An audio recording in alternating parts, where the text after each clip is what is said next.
Student, welcome to our YouTube channel सैनरा advance education.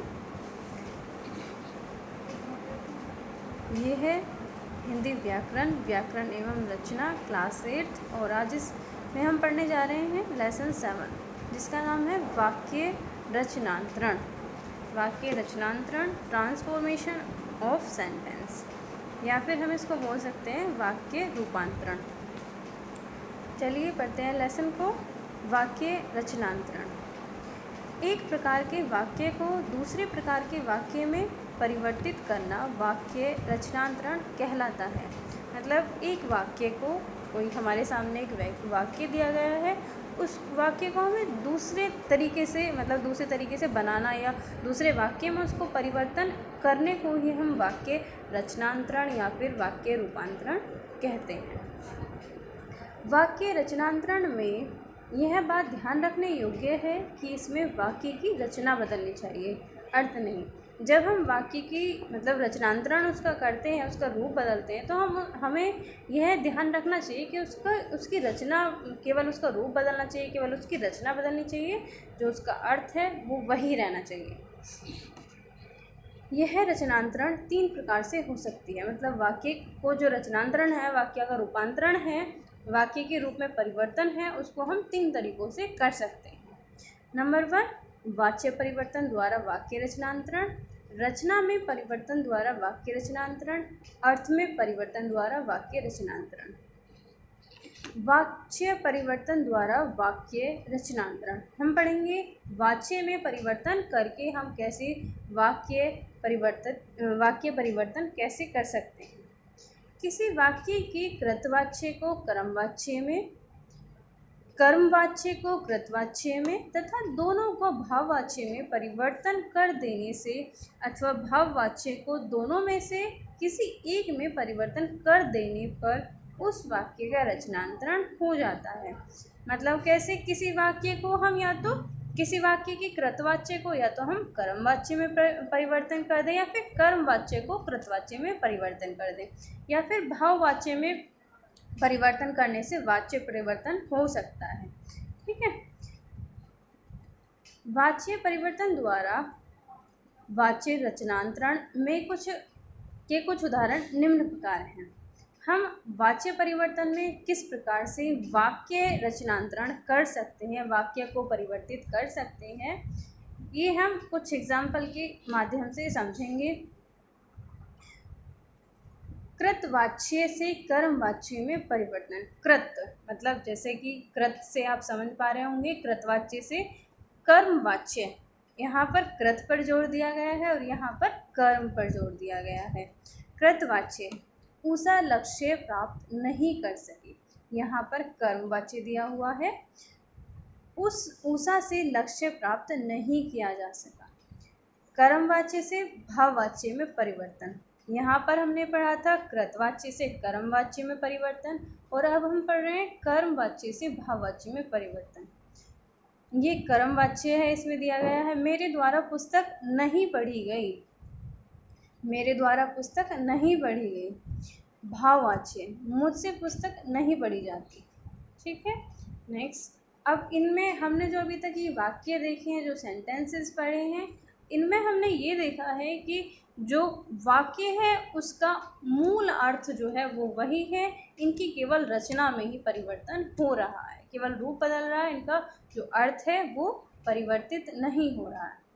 भाववाच्य से कृतवाच्य में परिवर्तन, आज रात मुझसे सोया नहीं गया, कृतवाच्य में परिवर्तन हो रहा है, आज रात में सो नहीं सकी। भाववाच्य से कर्मवाच्य में परिवर्तन। भाववाच्य, अंजू से पत्र नहीं लिखा जाता, कर्मवाच्य, पत्र अंजू द्वारा नहीं लिखा जा सका। कर्मवाच्य से कृतवाच्य में परिवर्तन। कर्मवाच्य, तुमसे बोझ नहीं उठाया गया, कृतवाच्य, तुमने बोझ नहीं उठाया। ठीक है। तो जो कर्मवाच्य है वहाँ पर कर्म पर बल दिया जाता है, जबकि कृतवाच्य में जो कृत है कर्ता है उस पर जोर दिया जाता है। ठीक। रचना में परिवर्तन द्वारा वाक्य रचनांतरण, रचना में परिवर्तन करके हम कैसे वाक्य के रूप को परिवर्तित कर सकते हैं। सरल वाक्य को मिश्र अथवा संयुक्त वाक्यों में बदलना, मिश्र वाक्य को सरल अथवा संयुक्त वाक्य में बदलना तथा संयुक्त वाक्य को सरल अथवा मिश्र वाक्य में बदलना इस प्रकार के रचनांतरण के अंतर्गत आता है। ठीक है,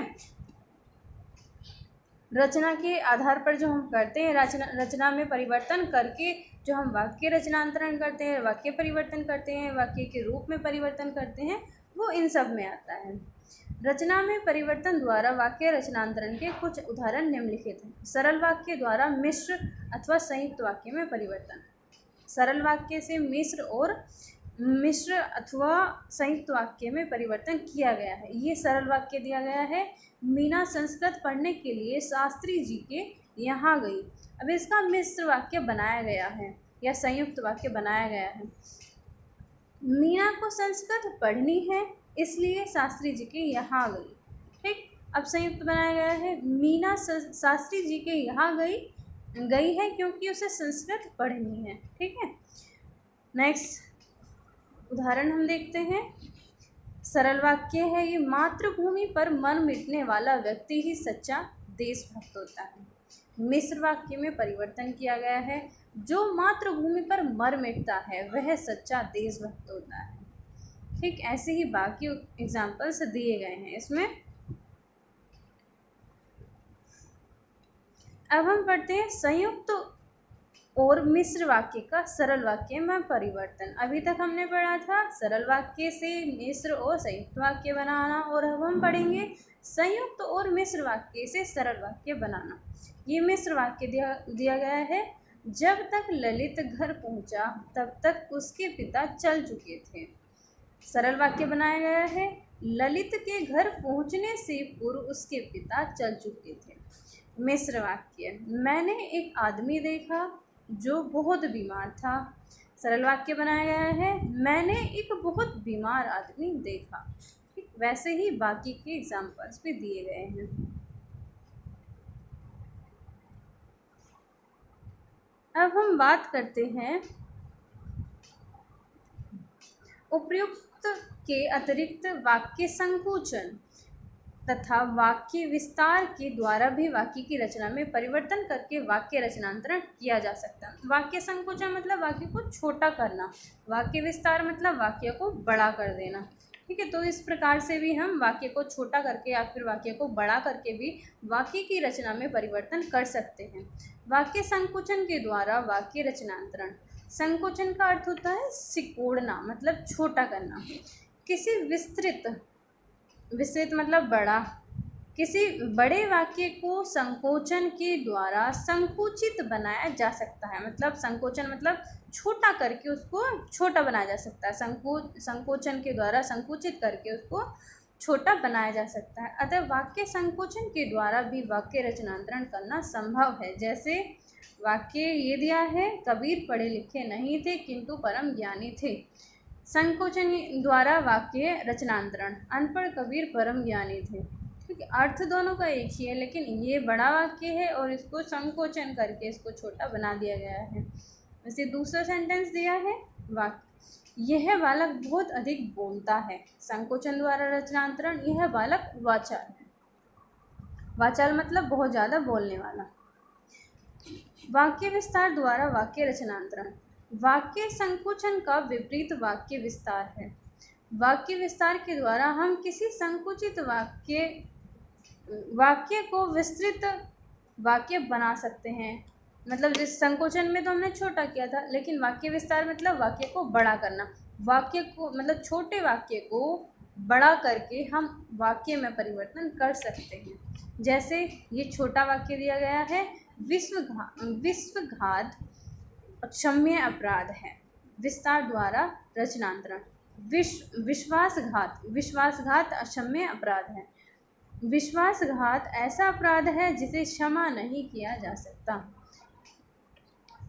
सहनशीलता मनुष्य को महान बनाती है। इसका विस्तार किया गया है, सहन करने की शक्ति मनुष्य को महान बनाती है। अर्थ में परिवर्तन द्वारा वाक्य रचनांतरण, अर्थ की दृष्टि से वाक्य के 8 भेद होते हैं। उनमें से विधानवाचक वाक्य को मूल रचना माना जाता है। अर्थ की दृष्टि से वाक्य के कितने भेद होते हैं? 8 भेद होते हैं। उनमें से विधानवाचक वाक्य को मूल आधार रचना माना जाता है। अर्थ की दृष्टि से एक प्रकार के वाक्य से दूसरे प्रकार के वाक्य में रचनांतरण की प्रक्रिया निम्नलिखित है। सरल वाक्य, मोहन किताब पढ़ता है। आज्ञार्थक में अंतरण, मोहन किताब पढ़ो, इसको मतलब आज्ञावाचक बना दिया गया है, ये सरल वाक्य है।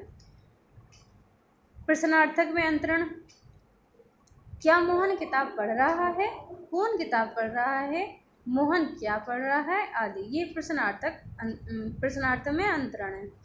इच्छार्थक में अंतरण, मेरी इच्छा है कि मोहन किताब पढ़े। मोहन किताब पढ़े।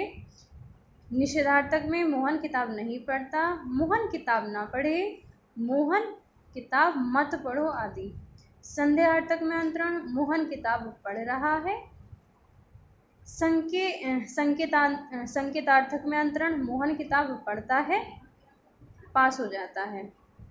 विस्मयार्थक में अंतरण, अरे मोहन किताब पढ़ता है।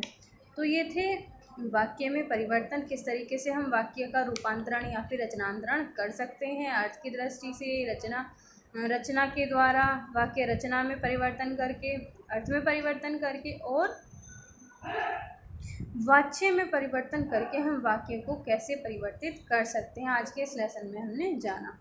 वीडियो अच्छी लगी हो तो वीडियो को लाइक करना, और अगर आपने अभी तक हमारे यूट्यूब चैनल को सब्सक्राइब नहीं किया है तो चैनल को सब्सक्राइब करना ना भूलें, साथ ही साथ बेल आइकन पर प्रेस करना ना भूलें। Thank you.